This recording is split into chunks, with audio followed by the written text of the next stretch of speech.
Welcome to part 2 of the Introduction to Feayran. In this section, we'll cover the basics of pronunciation and some details about how things will be written throughout the rest of the tutorial. Feayran was designed to be used on an online writing workshop, www.domhintir.com, primarily by people whose first language is English. The language is intended to be fairly intuitive and easy to read, while still being strange enough to realistically belong to an original world separate from our own. Therefore, it is mostly limited to sounds which can be found in the English language, plus a few from familiar languages like Spanish. This way, people who've never seen this tutorial will still be able to get a rough idea of what the language sounds like when our members use it on Domhintir. But for you enthusiasts, here's how it's done right. There are 20 consonants in Feayran. 16 of them are pulled straight out of the English alphabet. One consonant is found in English but written a different way, and the remaining 3 consonants do not occur in English at all. Here are sample pronunciations of each consonant, including an example of a Feayran word which uses the sound. For the linguists in the audience, each phoneme's ex-sampa denotation is included as well. B, babai. D, tokoroak. F, fileao. G, goboko. H, hoshkiru. K, kichao. L, lothoshi. M, mon. N, nanai. S, soni. T, tenoash.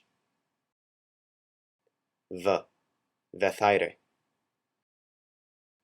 Z, zinzinoa. Ingumnu. Sh, shoan. Th, thoar. J, joa. Although you never see a ZH in English, this sound appears in words like Asia, pleasure, and vision. Those are the 16 consonants that appear a good number of times in English. The remaining 3 may be a little less familiar. R, koarea, aethoar. This is the letter R as pronounced in Spanish, ere, and Japanese, raishu, a quick flap of the tongue on the roof of the mouth, just behind the teeth. R, errebosh. Also as in Spanish, this sound is formed in the same way as R, but instead of flapping the tongue, it's trilled. Raikoar. As of yet, I haven't found another language which features a sound like the Feayran RHR. The idea behind this phoneme is to imitate a growl.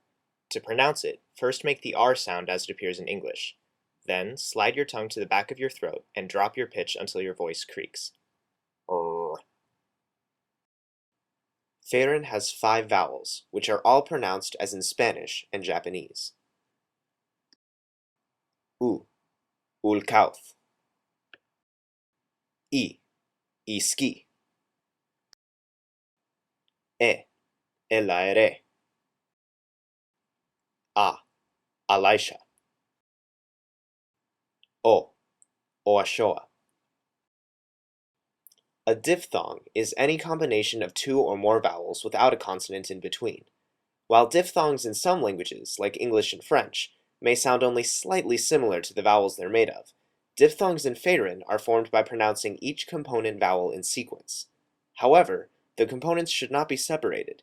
Each vowel should flow into the next as a single sound. Feayran is a tonal language. This means that, as in Chinese and Navajo, the way pitch changes over a word can affect its meaning. While Feayran isn't nearly as tone-dependent as, say, Cantonese, changes in tone can distinguish certain diphthongs and indicate important information about the meaning and structure of a word. There are 3 tones in Feayran: high tone, middle tone, and low tone. But don't worry, you don't have to have perfect pitch to speak Feayran. There's no precise frequency associated with any of the 3 tones. Rather, we use high, middle, and low to describe the relative pitches of vowels to each other, so some variance is fine. While there are rules that determine which tone each vowel in the word should take, we'll get to those later. To make things simpler, throughout the tutorial you'll see new words written out in a tonal denotation. so that you can be sure your tone is right. In tonal descriptions of words, a vowel followed by a caret is high tone, a vowel followed by a hyphen is middle tone, and a vowel followed by an underscore is low tone. When you're using rules of tone to figure out a word's pronunciation on your own, the issue of vowel strength comes into play. O is a strong vowel, A and E are mid-strength vowels, and U and I are weak vowels. Okay, with that said, we can now tackle the 4 rules which govern how tone changes over every word in Feayran. Rule number 1. High tone occurs exactly once in every word, on the strongest vowel of the word's inflection. In later lessons, we'll cover how you can find the inflection point, and what it does. Until then, the inflection point of each new word will be marked. Rule number 2. Strong vowels tend toward high tone, mid vowels tend toward middle tone, and weak vowels tend toward low tone. When a vowel tends toward a certain tone, it means that unless another rule says otherwise, that's the tone the vowel will take. Rule number 3. When vowels are put together in diphthongs, stronger vowels will take higher tones than weaker vowels. Rule number 4. When 2 vowels of equal strength occur together in a diphthong, the later vowel takes a higher tone than the first. Alright, now let's see if we can put the 4 rules to work. This is the Feayran word for I went. The inflection point is marked in blue. The first rule we can apply is easy. Rule number 1 says that the strongest vowel of the inflection point takes the high tone. In this case, there's only one vowel in the inflection point, so we can mark the second A as high. Let's look at the first diphthong. According to Rule 2, unless another rule says otherwise, mid-strength vowels like A take middle tone, and weak vowels like I take low tone. To check this works, we look at the other rules. Since this isn't the inflection point, Rule 1 doesn't apply. And since these 2 vowels are of unequal strength, we don't have to worry about Rule 4. The only remaining rule, number 3, says that stronger vowels should take higher tones than weaker vowels. Since that rule isn't broken by following Rule 2, we mark A as middle and I as low. In the last diphthong, E and A are of equal strength. Rule number 4 says that when vowels of equal strength occur together, the latter vowel takes a higher tone than the first, which gives us 2 options.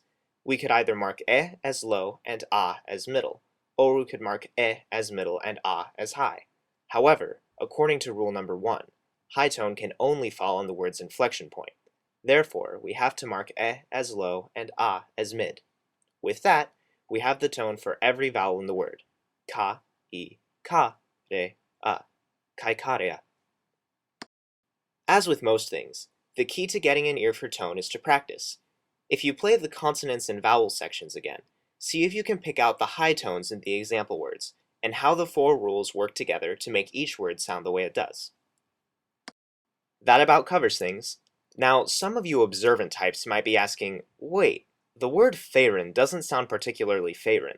The letter Y doesn't occur anywhere else in the language, and it doesn't follow the rules we just talked about. What's up? And the answer is, the word Feayran isn't Feayran at all. This has to do with the history of the people who speak the language.